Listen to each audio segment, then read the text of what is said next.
Welcome to Kommasani presents. ఈరోజు మరో వంటకంతో మీ ముందుకు వచ్చేసాను, పావ్ బాజీ. ఇది చాలా చాలా ఫేమస్, అందరికీ తెలిసిందే. ముంబైలో స్ట్రీట్ ఫుడ్ అంటే పావ్ బాజీ అనేది మన అందరికీ గుర్తుకొస్తుంది. మరి అలాంటి పావ్ బాజీని ఈరోజు మనం ఇంట్లోనే ప్రిపేర్ చేసుకోబోతున్నాము. ఎలా ప్రిపేర్ చేసుకోవాలి అనేది చూద్దాము. నేనైతే ఎప్పుడు ముంబైలో స్ట్రీట్ ఫుడ్ పావ్ బాజీని ఎప్పుడు టేస్ట్ చేయలేదు. బట్ మా ఇంట్లో చేసే ఈ పావ్ బాజీని మా ఇంటి అందరికీ కూడా ఇది చాలా చాలా ఇష్టం. మరి దీన్ని ఎలా తయారు చేసుకోవాలి, దీనికి ఇంకో రకమైనటువంటి స్నాక్స్ కూడా యాడ్ చేస్తున్నాను. అదేంటి అంటే పానీపూరి బండి దగ్గర దొరికే కట్లెట్. ఈ రెండు కూడా చాలా చాలా ఈజీగా ఎట్ ఏ టైం మనం ఇంట్లోనే చాలా బాగా టేస్టీగా ప్రిపేర్ చేసుకోవచ్చు. తప్పకుండా ఇది ఫాలో అవ్వండి. ముందుగా దీనికోసం మనము వెజిటేబుల్స్ని ప్రిపేర్ చేసుకోవాలి. క్యాప్సికము, ఆ తర్వాత న్యాచురల్ కలర్ కోసము బీట్రూటు, తర్వాత క్యారెట్ ఉంటే క్యారెట్ కూడా యూస్ చేసుకోవచ్చు, క్యాలీఫ్లవరు, టొమాటో. అలాగే మనం ముందుగా ఇది ప్రిపేర్ చేస్తాము అనుకున్నప్పుడు మనము బఠానీని కూడా నానవేసుకోవాలి. మీకు ఒకవేళ పచ్చి బఠానీ దొరికితే ప్రాబ్లం లేదు. అలాగే బంగాళదుంపల్ని కూడా పీల్ చేసేసి చిన్న చిన్న పీసెస్గా కట్ చేసుకొని ఇవన్నీ కూడా మొత్తం కుక్కర్లో వేసేసుకొని కొంచెం పసుపు, వాటర్ వేసేసుకొని ఒక 3-4 విజిల్స్ అంటే మెత్తగా అయ్యే వరకు ఉడికించుకోవాలి. ఇప్పుడు తర్వాత ప్రాసెస్, స్టవ్ మీద బాండీ పెట్టేసుకొని కొంచెం వెడల్పాటి బాండీనే తీసుకోండి. దాంట్లోకి ఒక స్పూన్ బటర్ వేసుకొని 2 టేబుల్ స్పూన్ల ఆయిల్ వేసుకొని చిన్నగా కట్ చేసుకున్నటువంటి ఉల్లిపాయలని వేసేసుకోవాలి. ఈ ఉల్లిపాయలు కూడా మనకి మంచి కలర్ రావాలి కాబట్టి వేయిస్తూ మధ్యలో మనం ఇక్కడ అల్లం వెల్లుల్లి పేస్ట్ కూడా వేసుకొని ఆ అల్లం వెల్లుల్లి పేస్ట్ కూడా పచ్చివాసన పోయి ఈ ఆనియన్ కూడా కలర్ వచ్చే వరకు మనం వీటిని ఫ్రై చేసుకోవాలి. ఈలోపు మనం ఆల్రెడీ ఉడికి ఒక 3-4 విజిల్స్ వచ్చిన తర్వాత కుక్కర్ని పక్కన పెట్టుకున్నాం కదా. ఇప్పుడు ఆ కుక్కర్ని ఓపెన్ చేసేస్తే మనకి ఇదంతా కూడా మెత్తగా స్మాష్ అవ్వాలి. పప్పు గుత్తి కానీ లేదు అంటే మీ దగ్గర ఇంకా ఎలాంటి స్మాషర్స్ ఉన్నా కానీ దాన్ని యూస్ చేసి ఫస్ట్ వీటిని బాగా ప్రెస్ చేస్తూ మెత్తగా చేసేసుకోండి.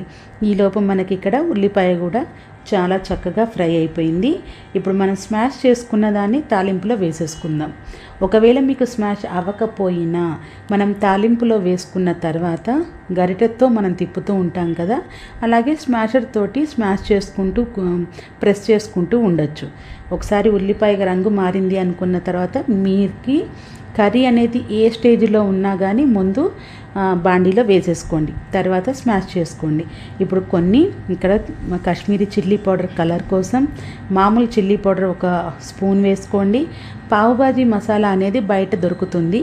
ఒకవేళ మీ దగ్గర లేకపోతే దానికి బదులుగా జీలకర్ర పొడి, గరం మసాలా, అలాగే ధనియాల పొడి ఈ 3 కూడా వేసేసుకోవచ్చు. పావు బాజీ మసాలాతో అవసరం కూడా లేదు. ఆ తర్వాత కర్రీకి తగినంతగా ఉప్పు వేసేసుకొని మళ్ళీ స్మాష్ చేస్తూ ఉండండి. బాగా మెత్తటి పేస్ట్ కావాలి అనుకునే వాళ్ళు ఉంటారు, కొంచెం అలా బరకగా ఉంటూ ముక్కలు తగులుతూ ఉంటే కూడా బాగుంటుంది అనుకునే వాళ్ళు కూడా ఉంటారు. అది మీకు టేస్ట్ని బట్టి మీరు మెత్తగా చేసుకోవాలా అలా బరకగా ఉంచుకోవాలా అనేది చూసుకొని ఈ బాజీని ప్రిపేర్ చేసేసుకోండి. ఇక్కడ వాటర్ అనేది నాకు ఆల్రెడీ కుక్కర్లో ఉన్నప్పుడే వాటర్ ఉన్నాయి, నాకు ఇంకా వాటర్ పోసుకునే అవసరం రాలేదు. ఒకవేళ మీకు కుక్కర్లో ఉన్నప్పుడు గట్టిగా అయ్యి ఉంటే వాటర్ని మస్ట్ అండ్ షుడ్గా యాడ్ చేయాల్సి ఉంటుంది. వాటర్ ఒక గ్లాసు అంటే ఈ కన్సిస్టెన్సీ వచ్చే వరకు మీరు వాటర్ని యాడ్ చేసుకోండి. వాటర్ ఉంటే మళ్ళీ ఇంకా వాటర్ని యాడ్ చేసుకోవాల్సిన అవసరం లేదు. అంతే, ఎంతో ఈజీగా మనకి ఈ బాజీ అనేది రెడీ అయిపోతుంది. చాలా చాలా ఈజీగా చాలా చాలా టేస్టీగా కూడా ఉంటుంది. అది అలా పక్కన ఉండంగానే ఇప్పుడు మనము పావు అంటే బ్రెడ్ని తీసేసుకొని ఏ బేకరీలోనైనా దొరుకుతుంది, చిన్న బ్రెడ్స్ని తీసేసుకొని ఒక పెనం పొయ్యి మీద పెట్టుకున్న తర్వాత ఒక స్పూన్ బటర్ వేసుకున్న తర్వాత మనం ప్రిపేర్ చేసుకుంటున్నటువంటి బాజీని కొంచెం కొత్తిమీర, సాల్ట్, అలాగే కసూరి మేతి ఇవన్నీ వేసుకొని ఆ పావుని వాటిలో డిప్ చేసిన తర్వాత కాస్త ఫ్రై అవనిచ్చి పక్కన పెట్టేసుకోండి. అంతే, మనకి పావు కూడా రెడీ అయిపోయింది. ఇప్పుడు ఫైనల్గా ఒకసారి కర్రీని చెక్ చేద్దాము. కర్రీలో ఫైనల్గా ఇంకా ఉడికిపోయింది అనుకున్నప్పుడు ఒక 2-3 చెక్కల నిమ్మరసాన్ని పిండుకోవాలి పులుపు కోసము. అలాగే కొంచెం బటరు, కొత్తిమీర కూడా రెడీ పెట్టేసుకొని ఇంకా ఉడికిపోయింది అనుకున్న తర్వాత కొంచెం బటర్ వేయండి, అలాగే కొత్తిమీర వేయండి. మనకి బాజీ కూడా ప్రిపేర్ అయిపోయింది. సో ఇప్పుడు పావు బాజీ ప్రిపేర్ అయిపోయింది. ఒక ప్లేట్ తీసుకొని సన్నగా ఆనియన్స్ కట్ చేసుకోండి. ఒక 2 నిమ్మ చెక్కలు పక్కన పెట్టుకోండి. మనం ప్రిపేర్ చేసుకున్నటువంటి పావుని పక్కన పెట్టేసుకోండి. కర్రీని రెడీ పెట్టుకోండి. తినడానికి రెడీగా ఉన్నట్టే. మరి ఇప్పుడు ఇంకో రకం కూడా అనుకున్నాం కదా, మనకి పానీపూరి బండి దగ్గర దొరికే కట్లెట్, అది ఎలా తయారు చేసుకోవాలో చూద్దాము. ఒక చిన్న ప్యాన్ తీసుకొని 1 స్పూన్ వరకు బటర్ వేసుకున్న తర్వాత మనం ప్రిపేర్ చేసుకునేటువంటి బాజీని దీంట్లో వేసుకోవాలి. నేను అలాగే బయట నుంచి 10 రూపీస్ పానీపూరి తెప్పించుకున్నాను.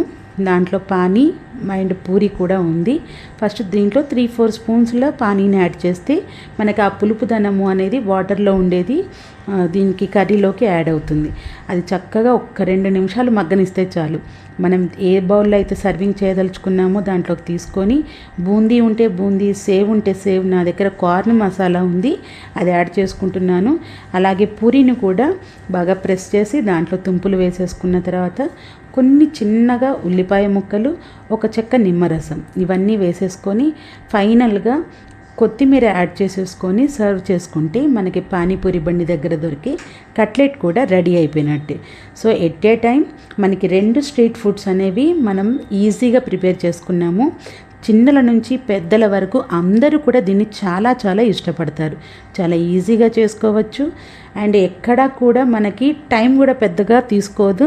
అన్నీ దగ్గర పెట్టేసుకున్నాము అనంటే వితిన్ 15 మినిట్స్ మనకి ఇది అయిపోతుంది.